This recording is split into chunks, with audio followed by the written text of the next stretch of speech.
Hey everyone, in this video, I'm going to show you on how you can trade XRP on Coinbase. So first, you just have to open your Coinbase wallet. And then from here, just go to the derivatives section. So tap on this one. And from here, you will see a bunch of assets in here or crypto. So you just have to search for the XRP.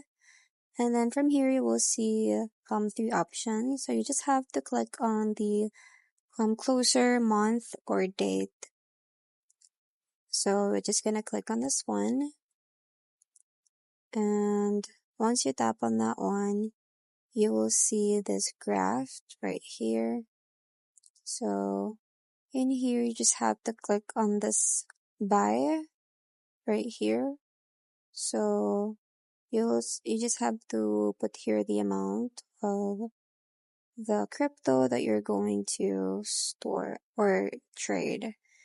And from here, you will see here all these details, so you can also check them out.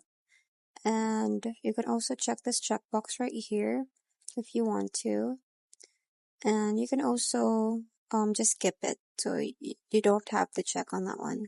So after that, just tap on buy now and confirm the transaction. So once you buy that one, you will see your order from here.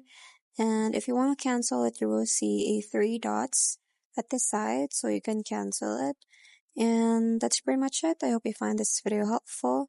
Thanks for watching, and I'll see you in my next one. Bye!